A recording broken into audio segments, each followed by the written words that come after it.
And boys and girls, welcome to BenchART, I'm for Classic, and welcome to Life is Strange True Colors, the kind of third game in the series, but this time developed by Deck9, the same developers of Life is Strange Before the Storm.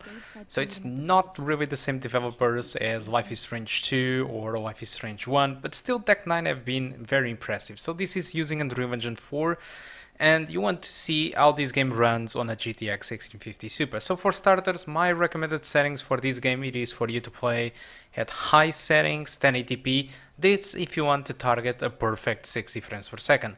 But as usual, I tried the game with multiple different settings, and as you can see, again, 1080p, fully above 60, no issues.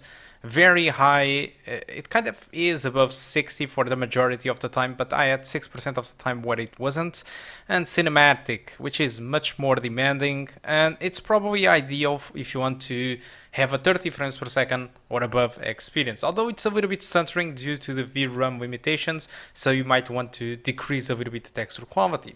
So 1440p, the median settings provides an average above 60 but still drops. High settings it is good for 30 frames per second or above, and very high it is also good for 30 frames per second or above, but this again if you reduce the texture quality due to the fact that the 4 gigs of VRAM it's not really enough, and you will feel that the game it is stuttering, especially during camera pans. So now that you know about the performance in multiple different settings, obviously 4K median settings, I tried a little bit and in 1 minute it was dropping below 30, so I just aborted the test. So the requirements, this game doesn't require much, so an i5 from the 3000 generation, 8 gigs of RAM, and just a GTX 1060, which should be kind of slightly worse than my GTX 1650 Super. By default, the game comes at very high, and I think it's enough, but still I prefer an experience overall above 60 frames per second, or all the time above 60 frames per second if possible, so I can VSync the game at 60 Hz and don't have any drop in frame rate. Well, aside from the typical Unreal Engine 4 stuttering that does happen from time to time, just like it happens in all games. But still, whatever, if you want to go with 60 or 30 frames per second, that's your decision. This is a story driven game, so it's fine if you want to play at 30. I just like to play at 60 if I have the possibility to. And also the difference between high, very high and cinematic, they are not really that big. I can notice a difference between high and very high on depth of field, for example. That is clearly an increase in quality to very high settings. On specifically on that effect, but for the rest of the stuff I didn't really notice a difference. I'm really sure the differences are there, and possibly if I take a screenshot and compare them side by side I will find them, but when I did try out the game and replay the same scene I wasn't really able to tell the difference between each setting, aside really, I mean, from high, very high and cinematic, aside a little bit from the depth of field, because apart from that, for me, it looked the same. So guys, I think that's all that I want to talk about the performance. Now, let's talk a little bit about the game. I don't know too much about the game, I barely tried it, but I will talk a little bit about what I've seen it. Alright, let's go. So in this Life is Strange True Colors, you kind of take control of this character called Alex, which is a, well, very sweet girl in fact, but just like every Life is Strange, she have supernatural power, which in case of Alex, it's she can perceive kind of big emotions from other characters, and they can still be stuck in items and stuff like that. So it's like she have the ability to read the minds of other characters, but it's not just that, because every time if you read the mind of other character or something, if the other character is pissed, your character will also absorb that feeling into her, and she starts to feel bad about it, and probably she starts to be pissed or something. So it's not as trivial as just reading the minds of other characters. You need to be careful with yourself, because you will be absorbing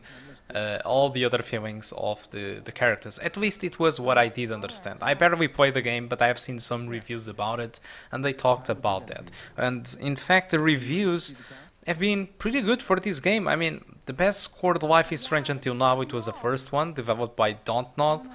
And actually, now with the release of the True Colors, it is now the best scored Life is Strange. So it's, according until now, Life is Strange True Colors, it is the best Life is Strange. And according again to some reviews, at least in this game specifically, your choices matter much more than in previous titles right now.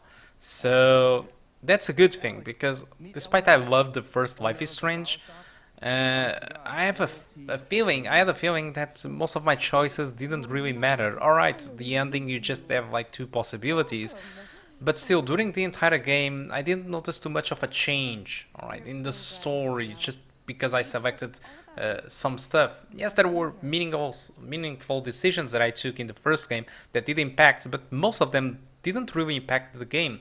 And according to reviews, at least on this game, on Life is Strange True Colors, most of your decisions have an impact inside the game, which is actually pretty good. Also, the game packs multiple finales, multiple endings, and not all of the endings are good, of course. And in fact, according to some reviews, again, there is no really a true good ending about it. I'm not saying that the game is going to end bad or something, I'm just saying that there is not a good ending or a bad ending. All the endings are simply different, alright?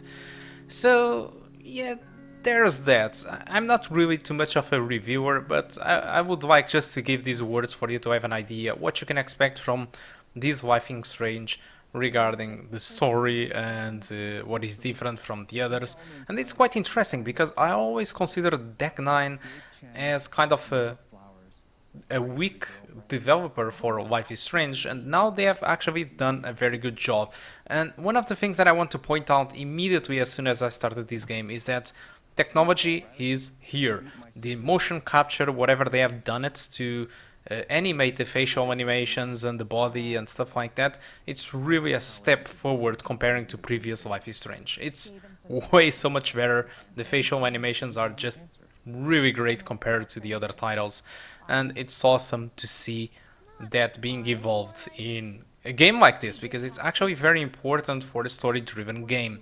So it's night and day comparing to the predecessors. And also the game should take you about 14 to 15 hours to finish, again according to many reviewers. So the price, well, that's where the issue starts. The game, it is being sold as full price. So on Steam it is $59.99, and there is a deluxe edition which costs you around $69.33 at the time of this video. So it's super expensive. So what does this deluxe edition brings? This is what kills me entirely.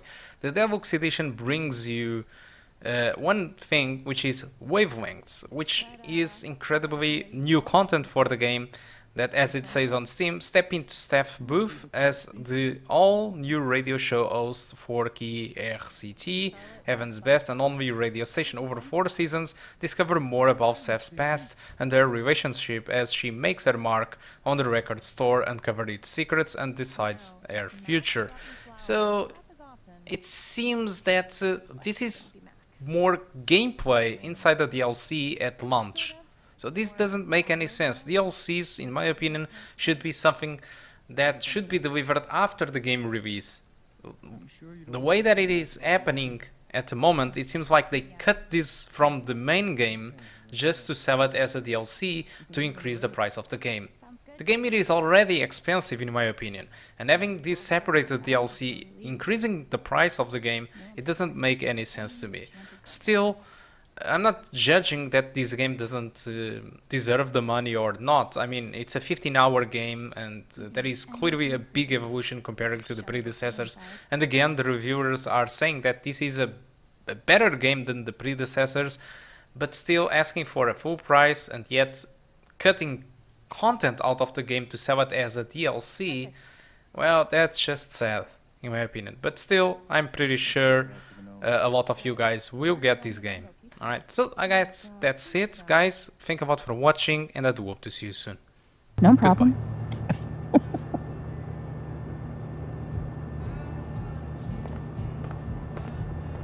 the tiny house movement is really taking off.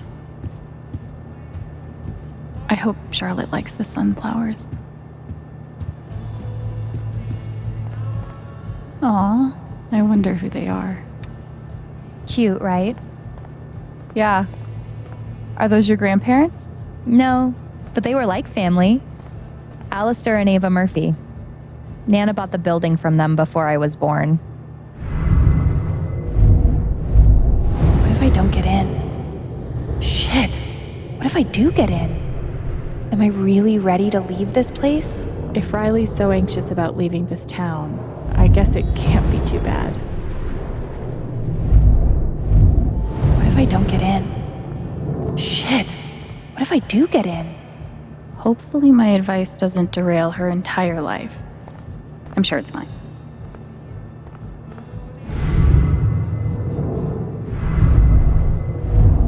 What if I don't get in? Shit. What if I do get in? Am I really ready to leave this place? How to Kill Everything You Touch. A flower book by Alex Chen.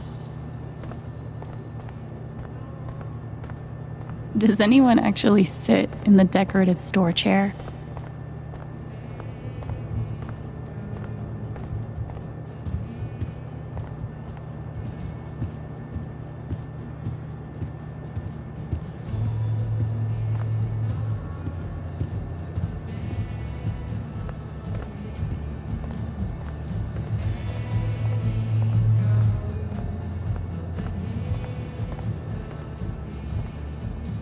Ready.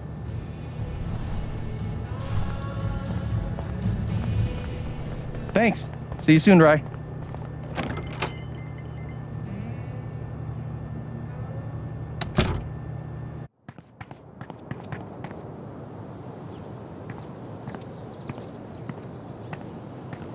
How long have you and Charlotte been dating?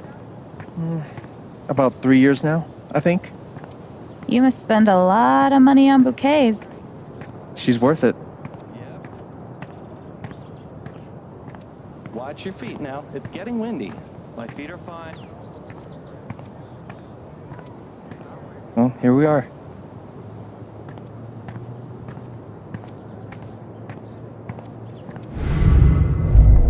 Step 1, patch things up with Charlotte. And Step 2, Alex and Charlotte become best friends and everyone's happy forever. Gabe's pretty nervous about making sure I'll like it here. It's sweet. Gabe Chen. Flower delivery man. I know, right? Let me duck in here and smooth everything out. It'll only be a minute. I'll introduce you properly later. Once, you know. It's no problem, really.